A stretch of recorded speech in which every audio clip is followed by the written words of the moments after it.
I'll show you my own method of factoring quadratic equations.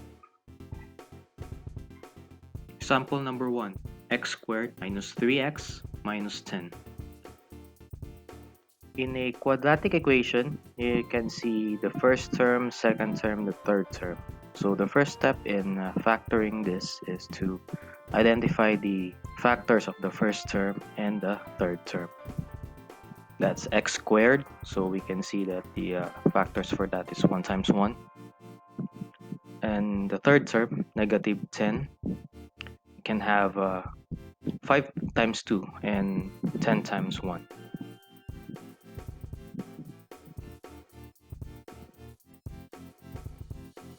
We will draw a big X and put in a middle term that is negative 3. Now put in the factors on one side of the X, and on the other side we'll put the third term's factors. That's 1 and 1. And we'll put in 5 times 2 or 10 times 1. In this case, we will use 5 times 2.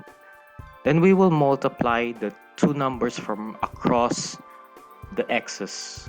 Since the third term is a negative number, we must put in either a negative 5 or a negative 2. When you multiply unlike signs, it will produce a negative sign. Then we will multiply negative 5 and 1, that's negative 5. 2 times 1, that will be positive 2. Add those numbers, it will get us negative 3. That will be our factors for this equation.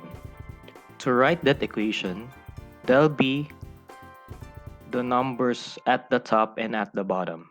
So that will be x minus 5 times x plus 2.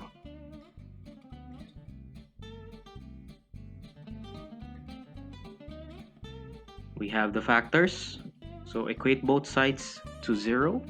There'll be x minus 5 equals 0, x plus 2 equals 0. So for x, there'll be x equals 5, x equals negative 2. Example number 2, x squared minus 11x plus 28 equals 0. Identify the first term's factors and the third term's factor. That would be x squared is 1 times 1. For 28, we have a lot of factors for that.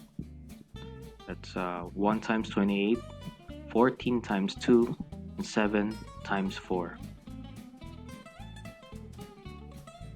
Draw a big X, put in the middle term in the middle, negative 11.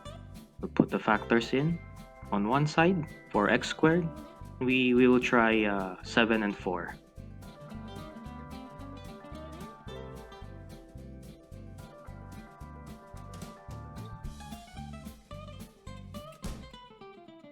We'll multiply 4 times 1. 4, that's 4. 7 times 1, that'll be positive 7. Since the middle term is negative, we must put in a negative number for each, so that's negative 7 and negative 4 to have a output of negative 11. Our factors will be x minus 7, x minus 4.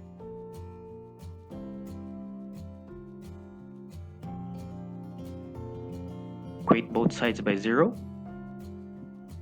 X minus 7 equals 0, x minus 4 equals 0.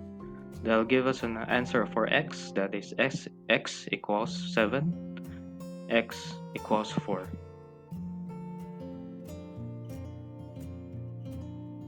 Example number 3, 3x squared plus 11x minus 4 equals 0.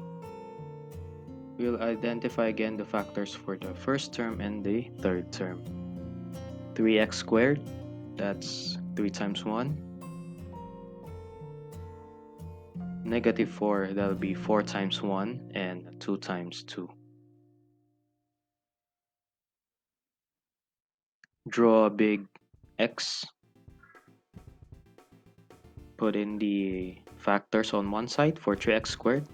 Oh, don't forget to put in the middle term, that is positive 11. So we can choose either 4 times 1 or 2 times 2. In this case, we can try 2 times 2. Since it's a negative number on negative 4, we must put either one negative on either 2. Let's go ahead and multiply. 3 times 2, that is 6. Negative 2 times 1, that is negative 2. They're given an output of 4, which is not equal to 11. This pair of factors is not correct. It's just a trial and error, so once you don't get it the first time, you can try other factors from all of the factors from the first term and the third term. Not always get the right answer at the first try. Let's try 4 and 1. We'll put 4 at the bottom and 1 at the top, and a negative number on negative 1. So we can multiply 3 and 4. That'll give us 12. Negative 1 and 1, that'll be negative 1. It will give us an output of 11, positive 11. If you observe, I put in the negative number on negative 1, not on 4, because when we put in negative number on 4, give us an output of negative 11, which is not equal to 11. Our factors will be at the top. That'll be 3x minus 1 is one of our factors. Second is x plus 4. We have the factors. 3x minus 1 times x plus 4 equals 0. Equate both sides by 0. They'll give us 3x minus 1 equals 0, x plus 4 equals 0. And we solve for x. That'll give us x equals 1/3 and x equals negative 4.